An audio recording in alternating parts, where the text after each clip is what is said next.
신비라는 제목으로 함께 은혜를 나누겠습니다. 다 같이 33절 로마서 11장 33절 같이 읽겠습니다. 시작. 깊도다 하나님의 지혜와 지식의 풍성하며 그의 판단은 헤아리지 못할 것이며 그의 길은 찾지 못할 것이로다. 아멘. 깊도다 하나님의 지혜와 지식의 풍성하며 그의 판단은 헤아리지 못할 것이며 그의 길은 찾지 못할 것이로다. 네.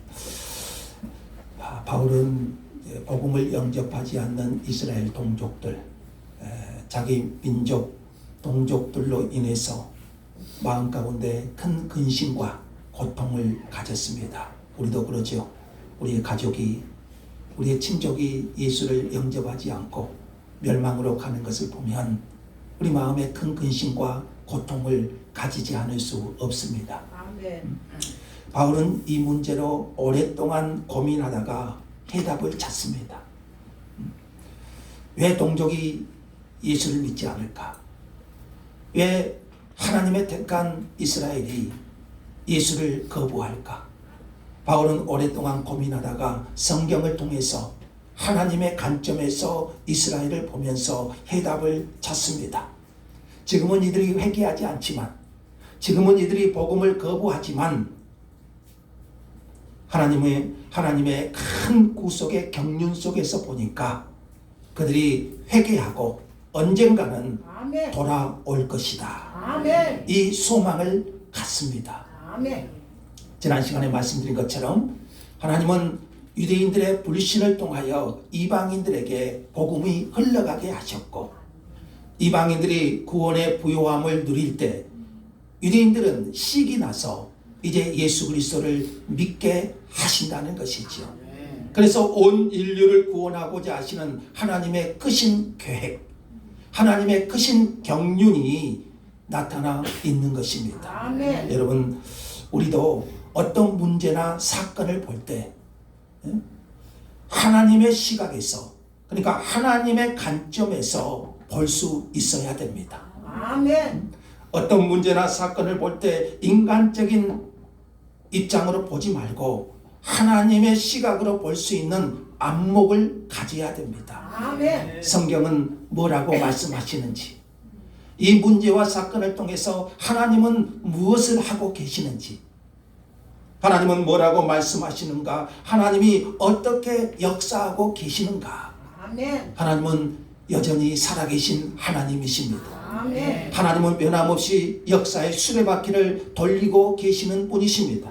아멘. 우리는 이 하나님의 시각으로 어떤 문제나 사건을 보아야 됩니다. 아멘. 이런 눈으로 보면 하나님의 놀라운 섭리를 찬양하지 않을 수 없습니다. 아멘. 문제 속에서도 하나님은 일하시고 사건 속에서도 하나님은 여전히 역사하시는 분이십니다. 아멘. 지금 이스라엘이 복음을 거부하고 있지만 바울이 그 하나님의 시각에서 보니까 이스라엘이 언젠가는 회개하고 아멘. 돌아올 것이다. 아멘. 그 소망을 갖는 것이지요. 아멘. 자, 바울은 오늘 본문에서도 하나님이 뜻하는 바를 깊이 이해하면서 이스라엘을 보며 말씀하고 있습니다. 자, 25절을 같이 다시 읽겠습니다. 시작. 형제들아, 너희가 스스로 지혜 있다 하면서 이 신비를 너희가 모르기를 내가 원하지 아니하노니, 이 신비는 이방인의 충만한 수가 들어오기까지 이스라엘의 덜어는 우둔하게 된 것이라. 바울은 이스라엘이 지혜 있다 하면서 하나님의 신비를 모르기를 원하지 않습니다. 그 신비가 뭡니까? 이방인의 충만한 수가 들어오기까지 이스라엘의 덜어는 우둔하게 된 것이라. 아멘. 신비는 영어로 하면은 미스테리입니다. 미스테리, 신비롭다. 하나님께 속한 일은 인간들이 볼 때 인간들에게는 전부가 신비예요.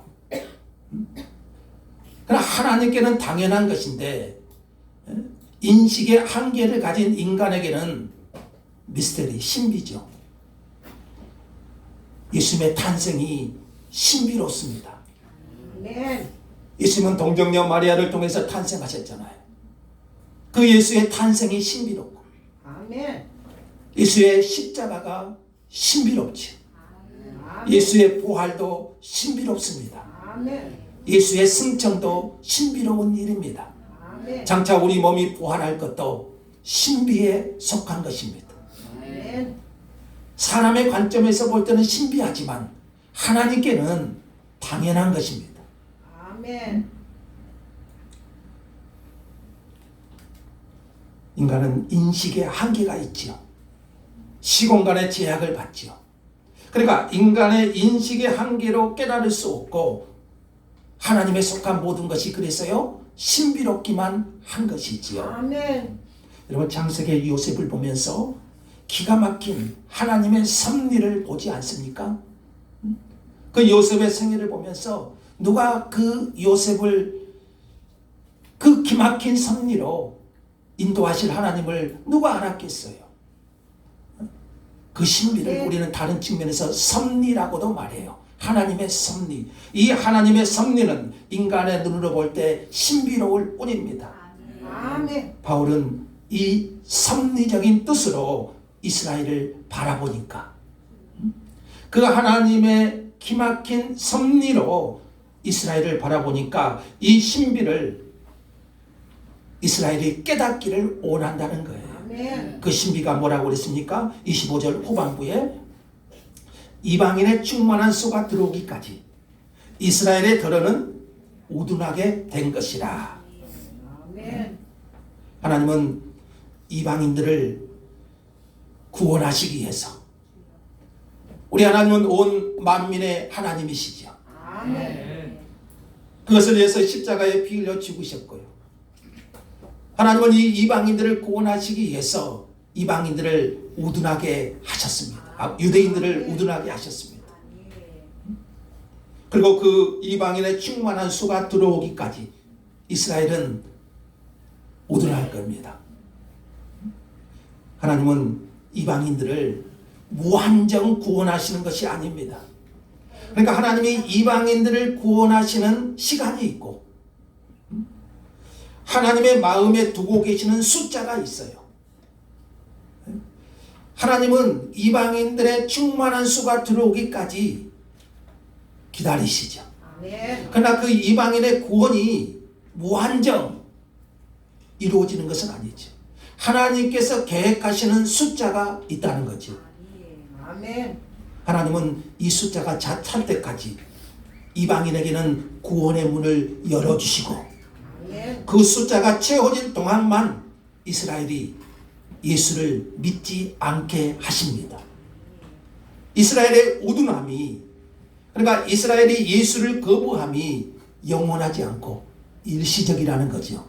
언제까지요? 이방인의 충만한 수가 들어오기까지. 우리는 구원받을 이방인의 총수가 얼마이고 언제쯤 다 찰지 그러니까 하나님이 계획하시는 그 숫자가 그 총수가 있을 거예요.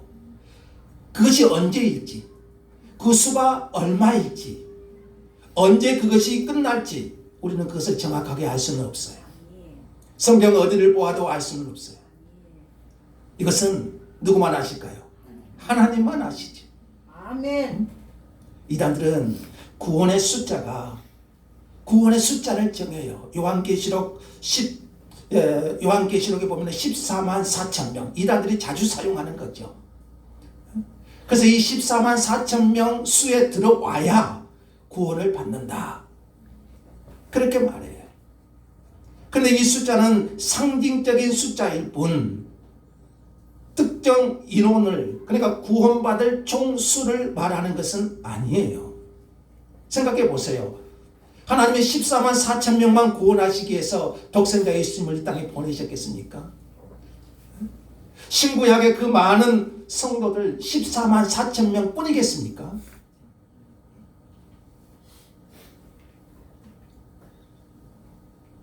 그러니까 우리가 예수를 믿을 기회가 지금은 이방인들에게 구원의 문이 활짝 열려 있습니다. 그런데 우리가 예수를 믿을 기회가 마냥 있는 것이 아니에요. 지금은 구원의 문이 열려 있지만 언젠가 하나님이 이제 되었다. 그러면 구원의 문은 닫히는 거예요. 여러분 믿음이 뭡니까? 하나님이 그 마음을 열어주셔야 된다고 제가 수없이 말씀드렸죠. 우리가 예수를 믿는 것은 내가 믿고 싶어서가 아니라 하나님이 우리 안에 은혜를 주셨기 때문이죠. 아멘. 하나님의 은혜가 아니면 우리가 예수를 주로 어떻게 고백할 수가 있겠어요? 근데 하나님이 그 문을 닫아버리시면 이제 되었다 하시고 이방인의 총수가 이제 끝났다 생각한다면 구원의 문은 닫히는 거죠. 여러분 노아 홍수 때 방주를 예비한 노아 그리고 홍수가 나면서 방주의 문이 닫혀버리면 더 이상 열려지지가 않지요. 한 번 닫힌 문은 절대로 열리지 않아요. 구원의 문이 닫히면 구원을 받을 수 없어요. 여러분 이스라엘이 우둔하게 되니까 예수를 거부하게 되잖아요. 이방인들에게도 그 구원의 문이 닫혀지면 이제 구원의 문이 닫힌 것과 같아요. 그래서 전도서 기자는 이런 말을 했죠. 너는 청년의 때에 너의 창조주를 기억하라. 곧 공고한 날이 이르기 전에 나는 아무 낙이 없다고 할 해가 가깝기 전에 너의 창조주를 기억하라고 그럽니다. 공고한 날, 아무 낙이 없다고 한 날, 그 날은 무슨 날입니까? 우리가 병들 때, 우리가 나이 들 때, 더 나아가서 죽음의 때, 또는 주님이 재림하시는 때를 말하잖아요. 우리 인간은 반드시 늙고 병들고 죽습니다. 무슨 일을 하고 싶어도 할 수 없을 때가 있어요. 우리가 무엇을 계획하고 추진하고 싶어도요, 젊었을 때는 얼마든지 가능하지요. 그러나 그것을 하고 싶어도 하지 못할 때가 반드시 와요. 그러므로 우리는 생명이 붙어 있는 이 청년의 때에 창조주 하나님을 기억하라는 거지. 아멘. 창조주 하나님께 영광을 돌리는 삶을 살라는 것이지. 바울은 고린도후서 6장에서 이렇게 말씀했어요. 하나님의 은혜를 헛되이 받지 말라. 이르시되 내가 은혜 베풀 때에 너에게 듣고 구원의 날에 너를 도왔다 하셨으니 보라 지금은 은혜 받을 만한 때요. 보라 지금은 구원의 날이로다. 아멘. 예수님이 오실 날이 언제인지는 아무도 알 수가 없어요. 이 구원의 문이 닫힐 때가 언제인지는 아무도 알 수가 없어요. 오늘 밤일지 내일일지 그 누구도 알 수 없어요. 그러니까 바로 지금이 은혜 받을 만한 때요. 아멘. 지금이 구원의 날이라는 거죠. 구원의 문이 닫히기 전에 예수를 믿고 우리는 그 은혜 안에 거해야 될 줄 믿습니다. 아멘. 그러니까 이스라엘이 믿지 않는 것은 영원한 것이 아니고 잠깐 있는 일이에요. 아멘. 역사적으로 보면은 2000년 이상 흘렀지만 하나님께서 보실 때는요 잠깐이에요. 이방인의 충만한 수가 들어오기까지, 즉 이방인에게 구원의 분량이 차기까지 이스라엘 사람들이 믿지 않을 것이라고 생각하는 것입니다. 아멘. 결국 하나님이 온 만민을 구원하시기 위한 하나님의 지혜로 보는 것이죠. 아멘. 이것이 온 인류를 구원하고자 하시는 하나님의 크신 경륜, 하나님의 지혜라는 거죠. 아멘. 왜 그렇게 하시는가는 하나님만 아시는 거예요. 그리하여 모든 이스라엘이 26절 볼까요? 그리하여 온 이스라엘이 구원을 받으리라. 아멘. 이렇게 해서 결국에는 하나님께서 이스라엘도 구원의 총수에 들이시는 것이죠. 아멘. 이스라엘의 박해로, 그러니까 이스라엘이 복음을 거부해서 이 복음이 이방으로 갔다가 이방에서 유럽으로 갔다가 유럽에서 미국을 통해서 다시 그 미국에서 영국으로, 그리고 그 복음이 다시 이제 한국으로 건너왔죠. 이렇게 지구를 한 바퀴 돌아서 온 이방 사람들이 예수를 믿게 된 후에 끝에 가서는 이스라엘의 구원을 말하고 있는 것입니다. 아멘. 오랫동안 우둔하고 마음이 굳어있던 이스라엘이 회개하고 돌아올 것입니다. 아멘. 이스라엘을 회개시키고 구원하실 능력이 하나님께 있다고 했죠. 아멘. 한 사람이 변화되지 않을 것 같아도요, 하나님이 만지시면 변화되는 거예요. 아멘. 그들을 구원할 능력이 하나님께 있다는 거예요. 아멘. 주님이 그렇게 말씀하셨잖아요. 그렇게 우둔한 이스라엘 백성들이, 그렇게 복음을 거부했던 이스라엘 백성들이 하나님이 회개를 시키면 하나님께로 돌아오는 겁니다. 아멘. 그래야만 온 이스라엘이 구원을 받을 거예요. 아멘. 어쨌든 지금은 이스라엘 사람들이 복음으로 돌아오고 있다는 사실, 제가 지난주에도 말씀드렸지. 자, 바울이 이렇게 이스라엘 회복에 대해서 근거를 갖는 이유가 있어요. 본문 28절에 이렇게 말합니다. 바울이 왜 이스라엘 백성의 회복의 근거를 뭘로 두냐면 28절에 복음으로 하면 그들이 너희로 말미암아 온수가 된 자요, 택하심으로 하면 조상들로 말미암아 사랑을 입은 자라. 지금은 복음에 대하여 온수지만 누구를 위해서입니까? 이방인들을 위해서 그래요. 지금은 이스라엘이 복음에 대해서는 온수지만 본래는 선택받고 사랑받은 자들이라는 것이죠. 하나님이 지구상에 누구를, 어느 민족을 택하셨죠? 이스라엘을 택하셨죠. 지금은 복음의 온수지만 본래는 선택받은, 사랑받은 하나님의 백성이라는 것이죠. 아멘. 지금 이스라엘이 말썽을 부리고 있지만 그 본래는 아브라함의 씨들이에요. 훌륭한 조상들의 후손이에요. 하나님께서 택하신 사랑받은 백성들이라는 것이죠. 아멘. 자, 그래서 26절 후반부에 나온 것처럼 시온에 오신 구원자 예수 그리스도께서 그들을 돌이키시고 제 사함을 받게 하실 겁니다. 아멘. 하나님은 그들을 버리지 않으셔요. 아멘. 구원자 예수님이 유대인으로 오셨잖아요.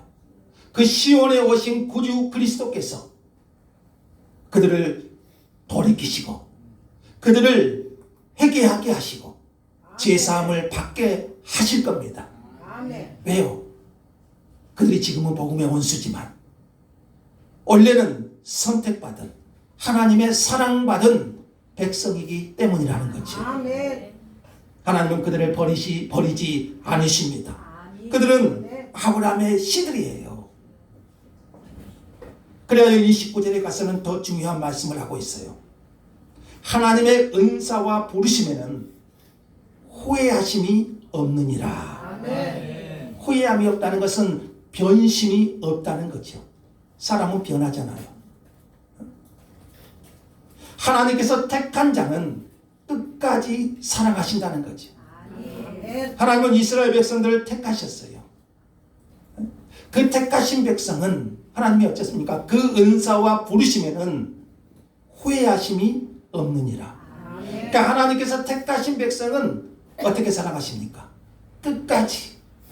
어떻게요? 아멘. 끝까지 사랑하시는 거예요. 도중에 그만두지 않으셔요. 도중에 말썽 피운다고요. 도중에 내 마음에 들지 않는다고요. 하나님은 사랑을 거두시지 않습니다. 아멘.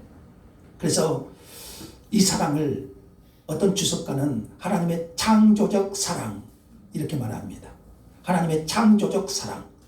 마틴 루터의 유명한 말이 있어요. 하나님의 사랑은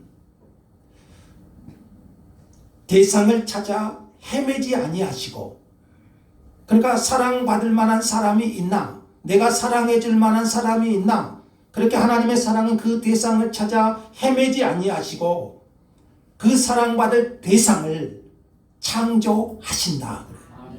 아멘. 우리하면 하나님께서 우리를 사랑하실 때 우리가 사랑할 만한 자라서 사랑하시는 것이 아니에요. 우리가 사랑할 만한 자라서 하나님이 사랑하시는 것이 아니고 사랑할 자로 만들어서 아멘. 우리를 사랑하시는 거예요. 아멘. 하나님은 내가 겸손해서 구원하신 것이 아니에요. 나를 겸손하게 하셔서 구원하시는 거예요. 아멘. 내가 사랑받을 만한 대상이 되어서 사랑하시는 것이 아니고 나를 사랑할 자로 만들어서 아멘. 하나님은 우리를 사랑하십니다. 아멘. 아멘. 그래서 이것을 우리는 무슨 사랑이라고요? 창조적 사랑, 하나님의 창조적 사랑, 아멘. 이렇게 말해요. 우리가 하나님의 사랑받을 만한 조건이 있는 것이 아니에요. 우리가 하나님의 사랑을 받을 만한 대상이 된 것이 아니에요. 그럼에도 불구하고 하나님은 우리를 사랑하시는 거예요. 아멘. 하나님이 먼저 사랑하셔서 시작하셨고 은사로 부르셨기에 후회하심이 없는 겁니다. 아멘. 그 택하신 백성을 그래서 끝까지 사랑하시는 것이죠. 하나님의 은사와 부르시면은 그래서 결코 후회하심이 없는 거예요. 아멘. 사람은요 택해놓고 후회할 때가 있어요. 택해놓고 후회할 때. 그냥 하나님의 은사와 부르시면은 후회하심이 없어요.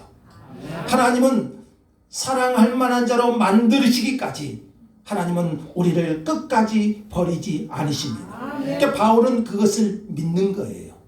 이스라엘이 왜 회복될 수밖에 없는가? 하나님의 택하시면은 후회하심이 없기 때문에 아멘. 하나님은 결코 놓지 않는다는 것이죠. 아멘. 그래서 이스라엘이 결국에는 회개하고 돌아올 것이다.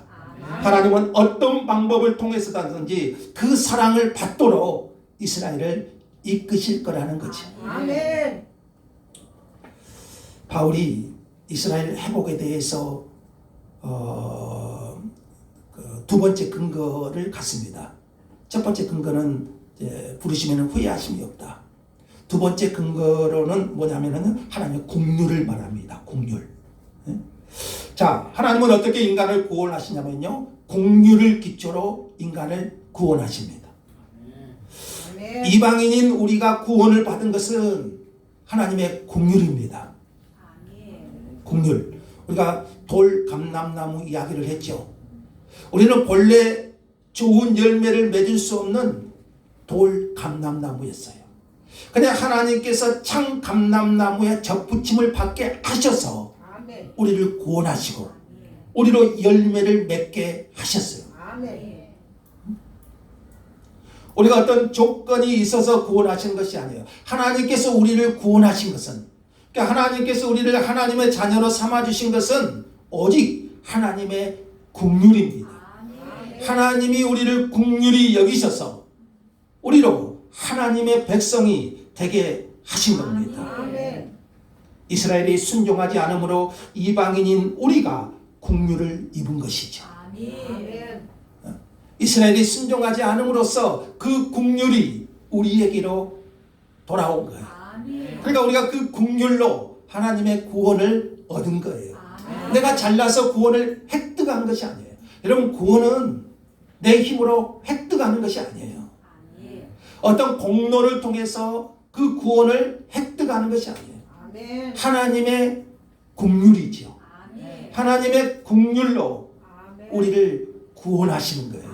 예수를 믿게 하시고 아멘. 나로 예수를 고백하게 하시고 하나님의 자녀가 되게 하시는 거예요. 아멘.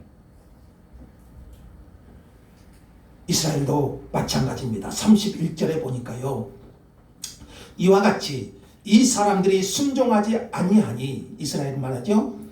이스라엘이 순종하지 아니하니 이는 너희에게 베푸신 뭘로요? 긍휼로 이제 그들도 긍휼을 얻게 하려 하심이라. 아멘. 그러니까 이방인이나 유대인이나 철저하게 하나님의 긍휼로 구원이 이루어짐을 말씀하고 있어요. 아멘. 이스라엘이 택하신 백성이라 할지라도 그 택하심 자체가 하나님의 긍휼이잖아요. 아멘. 아멘. 하나님 왜 한국을 택하지 않으시고 이 조선을 택하지 않으시고 이스라엘을 택하셨나요? 하나님의 주권이고 긍휼이잖아요. 긍휼로 인해서 불순종의 사람을 순종하게 만드는 거예요. 아멘. 긍휼로 인해서 우리를 하나님의 자녀가 되게 하시는 거예요. 아멘. 그러니까 순종해서 나를 구원하시는 것이 아니라 내가 순종의 사람이 되어서 나를 구원하시는 것이 아니라 우리를 순종하게 하셔서 나를 구원하시는 거예요. 아멘. 그게 뭐라고요? 긍휼이에요. 긍휼. 아멘. 저도 그래요. 내가 어떻게 예수를 믿을까? 제가 저를 봐도 신기해요. 여러분은 제가 목사니까 그러지 않을 것 같죠? 제가 예수를 믿고 목사가 돼서 하나님의 말씀을 전하고 있는 이 자체가 저는요, 오늘 말씀의 제목처럼 하나님의 신비예요. 신비. 하나님의 긍휼이죠. 그러니까 불순종한 자를 하나님께서 순종하게 만드셔서 오늘날 하나님의 말씀을 전하는 목사가 되게 하신 거예요. 아멘. 저는 이것을 하나님의 신비로밖에 받아들일 수가 없어요. 그러면 우리는 구원에 있어서 할 말이 없습니다. 오직 긍휼, 아멘. 오직 하나님의 은혜라는 것이죠. 아멘. 나 같은 죄인이 구원을 얻었기에 은혜고, 나같이 불순종한 이방인이 하나님의 자녀가 되었으니 그것이 복이라는 것입니다. 아멘. 이렇게 우리에게 베푸신 긍휼로 이제 이스라엘도 긍휼을 얻게 하실 것입니다. 아멘. 하나님이 이방인들을 뭘로 구원하셨다고요? 긍휼로. 이처럼 이스라엘도 지금은 불순종하지만 그들도 긍휼로 구원하실 것입니다. 아멘. 하나님의 긍휼을 생각하면요, 지금 우둔한 이스라엘일지라도 희망이 있어요. 아멘. 여러분, 하나님의 긍휼을 생각하면요, 우리 가족이 지금 예수를 믿지 않더라도, 내가 그렇게 복음을 전해도 내 친족이 예수를 믿지 않더라도 희망이 있는 겁니다. 아멘. 하나님은 뭘로 구원하시니까요? 긍휼로 구원하시니까. 아멘. 자, 결국 32절에 이렇게 말하고 있죠. 하나님이 모든 사람을 순종하지 아니하는 가운데 가두어 두심은 모든 사람에게 긍휼을 베풀려 하심이라. 아멘. 사실 이 말도 신비해요. 이 말씀도 참 이해하기 힘든 신비예요. 하나님이 모든 사람을 순종하지 아니한 가운데 가두어 두심은 모든 사람에게 긍휼을 베풀려 하심이다. 아멘. 하나님은 신종하지 않는 이방인들에게 긍휼을 베푸셔서 구원하셨고, 이제 이스라엘도 동일하게 이 긍휼로서 구원하실 것입니다. 아멘. 자, 여러분, 이 말씀은 체험한 자만 알지요. 내가 불순종했기에 하나님의 은혜를 입었고 불순종의 사람이었기 때문에 내가 예수 믿고 구원받은 것이 하나님께 감사할 뿐인 거지. 아멘. 내가 순종의 사람이었다면 은혜 받은 것이, 구원받은 것이 그렇게 감사가 안 될 거예요. 그러나 과거에 내가 하나님을 대적한 사람이었고 하나님을 믿지 않는 불순종한 사람이었는데 그런 내게 긍휼을 베푸셔서 하나님이 은혜를 받아서 구원을 받았는데, 여러분, 그것이 은혜라는 것이죠. 아멘. 이것을 경험해 본 사람만이 알아요. 여러분, 죄가 크면 클수록 은혜는 더 크다고 말하잖아요. 내가 불순종의 사람이라는 것을 알면 알수록 하나님의 크신 긍휼은 더욱 크게만 느껴지는 거예요. 아멘. 내가 그렇게 불순종한 자였는데 하나님께서 나를 하나님의 자녀로 삼아주셨어요. 아멘. 그것을 알면 알수록 우리는 하나님의 은혜가 더 크게 느껴지는 거잖아요. 아멘. 그래서 여기에 신비가 있는 겁니다. 오직 긍휼로 구원받는다는 것은 이방인이나 이스라엘이나 똑같습니다. 자, 여러분, 우리가 어떻게 구원받았습니까? 오직 긍휼로. 아멘. 오직 긍휼로. 이 말씀은 오직 믿음으로라는 말과도 똑같아요. 예수를 믿는 믿음, 오직 믿음으로. 이방인도 믿음으로, 아멘. 유대인들도 믿음으로 하나님의 긍휼하심을 덧입어서 구원을 받는 것이죠. 아멘. 여러분, 우리가 하나님을 믿는다고 할 때 뭘 믿습니까? 저와 여러분이 하나님을 믿는다고 할 때 우리가 무엇을 믿습니까? 나에게 그 하나님이 복을 줄 것을 믿고, 그 하나님이 나에게 병을 고쳐주실 것을 믿고, 명예 줄 것을 믿고, 나에게 잘 될 것, 복이 영화를 주실 것을 믿는 것입니까? 분명한 것은, 이런 것은 부차적인 것이고요. 우리가 예수를 믿는 것은 내가 죄인임을 믿는 것입니다. 아멘. 내가 죄인임을 믿는 것입니다. 그리고 나 자체로는 도저히 하나님 앞에 설 수 없는 죄인임을 믿는 거예요. 아멘. 죄인된 나는 결코 하나님 앞에 스스로는 설 수 없는 존재인 것을 깨닫는 거예요. 그런데 이 불순종의 사람을, 이 죄인을 하나님께서 사랑하신다는 사실, 아멘. 그 하나님의 사랑으로 내가 하나님의 자녀가 된다는 사실을 믿는 것이죠. 아멘. 그러니까 하나님의 긍휼을 믿는 것입니다. 아멘. 그 속에 하나님의 사랑이 있고요. 그 속에 하나님의 긍휼이 있고 여기에 하나님의 전지전능한 역사가 있는 거예요. 그러니까 이것을 깨달으면 깨달을수록 우리는 하나님의 이름을 찬양하고 하나님께 영광 돌리게 되는 것입니다. 아멘. 바로 이제 마지막으로요. 33절에 이하에 보면 마지막 이제 찬양으로 끝내고 있어요. 바울이 크신 비밀을 깨달았지요. 자기 동족의 구원을 근심하며 고통하면서 이스라엘의 넘어짐과 이방인의 구원, 다시 이스라엘의 회복을 통한 온 인류의 구원 역사, 이것을 깨달은 바울, 이제 그의 심정에는 하나님을 향한 찬송이 나올 수밖에 없지. 아멘. 하나님에 대한 찬송은 깨달은 만큼 나오게 되어 있죠. 아멘. 그래서 우리는 말씀 속에서 하나님을 알아야 돼요. 아멘. 33절, 34절을 한번 읽어봅시다.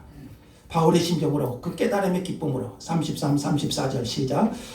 기쁘다 하나님의 지혜와 지식에 풍성하며 그의 판단은 헤아리지 못할 것이며 그의 길은 찾지 못할 것이로다. 누가 주의 마음을 알았느냐? 누가 그의 모사가 되었느냐? 아멘. 하나님은 지혜와 지식이 무한하신 분이십니다. 아멘. 바울이 고백했죠. 깊도다 하나님의 지혜와 지식의 풍성함이요. 아멘.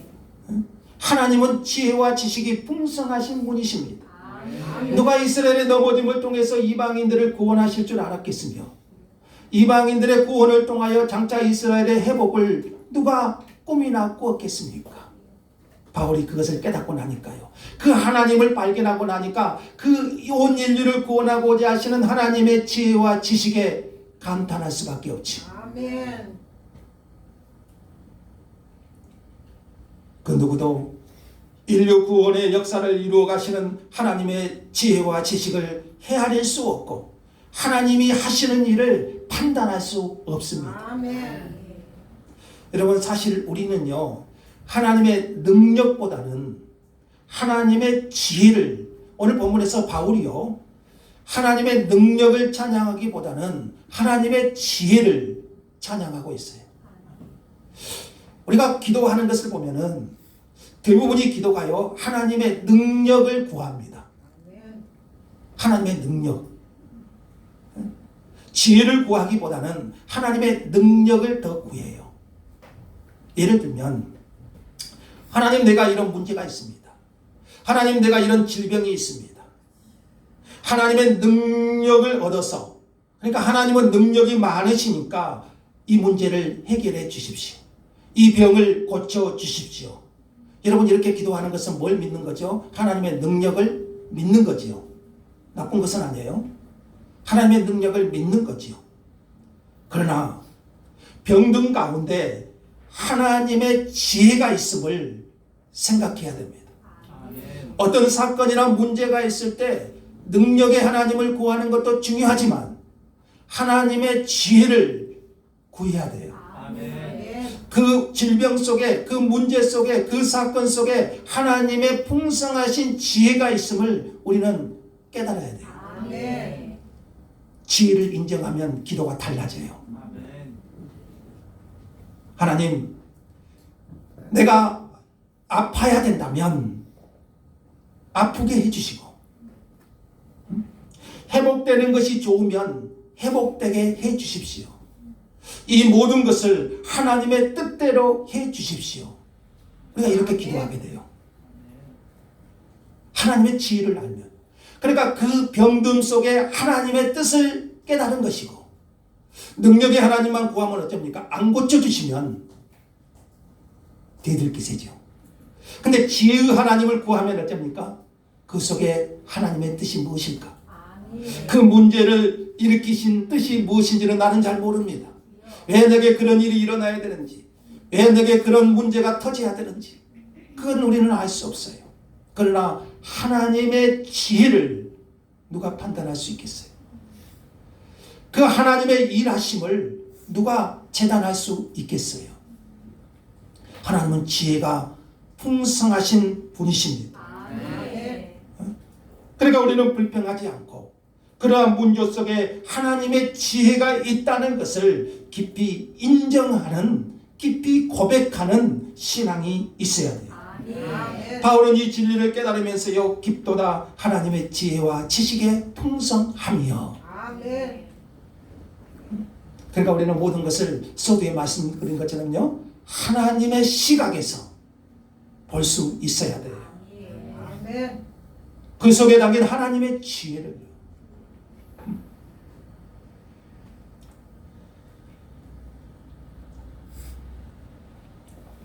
33절에서 34절에서 35절을 보시면 질문식으로 말하고 있는데요. 누가 주의 마음을 알았느냐? 아무도 주의 마음을 알지 못했다는 것이죠. 하나님의 판단은 헤아리지 못할 것이에요. 그분의 인도함은 쉽게 알지 못하실 것입니다. 이스라엘 백성들은 40년 광야 생활, 여러분 어떻게 이해할 수 있겠습니까? 근데 그것이 하나님의 지혜였죠. 여러분 요셉이 형들의 시기를 받아서 애굽 노예로 팔려가면서 17년이나 고생을 했어요.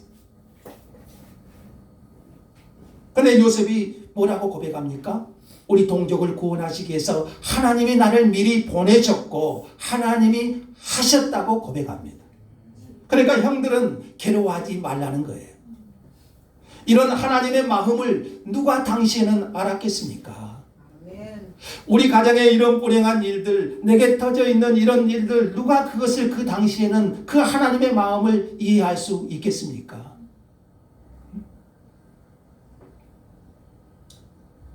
그러니까 34절에 그랬죠. 누가 주의 마음을 알았느냐? 누가 그의 모사가 되어, 모사는 책략하지요. 그러니까 세상은 이래야 되고 이것은 이래야 한다고 누가 하나님의 모사이겠습니까? 우리는 그러죠. 그 하나님의 하시는 일을 내가 이래라 저래라 하실 수가 없죠. 우리는 다만 하나님의 뜻대로 하옵소서. 아멘. 하나님의 지혜와 지식의 풍부한 은혜를 찬양할 뿐입니다. 아멘. 때로 우리 인간의 머리로 이해가 안 돼서 하나님을 반항하고 불평할 수는 있겠지만, 그러나 하나님의 지혜와 지식의 풍성함, 그것을 누가 알 수 있겠느냐는 거죠. 아멘. 그리고 35절은 그러죠. 누가 주께 먼저 드려서 갚으심을 받겠느냐. 그 누구도 먼저 주께 드려서 그 보상으로 살아가는 사람은 없어요. 모든 것은 은혜입니다. 처음부터 은혜입니다. 우리는 은혜로 살아가고 있는 거예요. 내가 하나님께 이 정도로 드려서 그 보상으로 살아가는 것이 아니에요. 바친 것도 없는데 하나님께서 넘치게 주셨음을 깨달아야 됩니다. 아멘. 잘못된 사람들은요, 무슨 생각을 하냐면요, 바친 것은 많은데 받은 것이 없다 그래요. 어떤 분이 시험에 들어서 한번 질문을 했어요. 왜 시험에 들었습니까? 내가 그 정도 했으면, 그러니까 하나님께 내가 그 정도 했으면 하나님도 좀 해주셔야지. 그래서 시험에 들었더라고요. 잘못된 거지. 우리는 하나님께 무엇을 드렸다고 해서 하나님께 보상받을 생각을 버려야 됩니다. 내가 그렇게 할 수 있는 것조차 하나님의 은혜예요. 그리스도의 선행은 당연한 것이지 이것은 공로가 될 수가 없어요. 우리들의 조그만 선행이, 내가 하나님께 드렸다고 하는 그 선행이 어떻게 계산할 가치가 있고 은혜 받을 수 있는 그 무엇이 되겠습니까? 내가 선행을 행했기 때문에, 하나님께 이 정도 드렸기 때문에 하나님께서 그것을 계산하셔서 내게 은혜를 베푸신다? 여러분, 이것은 있을 수가 없지요. 하나님은 처음부터 은혜입니다. 아멘. 처음부터 은혜로 우리를 구원하셨고 근본적으로 은혜로 우리가 모든 것을 누리고 있는 것이죠. 아멘. 내가 어떤 것을 드렸기 때문에 그 보상으로 우리가 살아가는 것도 아닌 거예요. 그리고 내가 주님께 하는 모든 선행은 공로가 될 수가 없어요. 그리스도인은 이 은혜를 찬양하면서 이것을 조금씩 깨달으면서 간증하며 사는 것입니다. 아멘. 내게 주신 모든 것이 은혜라는 것을. 아멘. 내가 공로로 사는 것이 아니라 하나님의 은혜로 살고 있다는 것을 깨달아가면서 아멘. 하나님을 찬양하게 되는 겁니다. 아멘. 자, 이제 보면 마지막 성경이죠. 주님께 대한 찬양으로 끝맺고 있습니다. 이런 만물이 주에게서 나오고 주로 말미암고 주에게로 돌아갑니다. 그에게 영광이 세세에 있을지어다. 아멘. 모든 만물이 다 주에게서 나오고 주로 말미암고 주에게로 돌아갑니다. 하나님은 만물의 원인, 창조자. 하나님은 만물을 다스리시는 통치자. 아멘. 아멘. 하나님은 지금도 역사의 주관자. 아멘. 역사를 창조하신 하나님이, 이 세상을 창조하신 하나님이 지금도 여전히 통치하시고 다스리고 하나님의 역사는 하나님의 시간의 수레바퀴 속에서 돌아가고 있는 것이죠. 아멘. 그래서 요번 이렇게 간증했죠. 내가 모태에서 알몸으로 나왔사온즉 또한 알몸으로 그리로 돌아갈지라. 우리는 공술의 공수가 그렇죠. 주신 이도 여호와시요 거두신 이도 여호와시니 여호와의 이름이 찬송을 받으실지니라. 아멘. 자, 우리는 하나님의 은혜에 감사하며 어디 긍휼로 우리를 구원하신 하나님의 은혜를 감사하며 그 은혜 안에 굳게 서야 될 줄로 믿습니다. 아멘. 모든 영광을 하나님께 돌려야 될 줄로 믿습니다. 아멘. 그에게 영광이 세세에 있을지어다. 아멘. 아멘. 기도하겠습니다. 하나님, 모든 것이 하나님의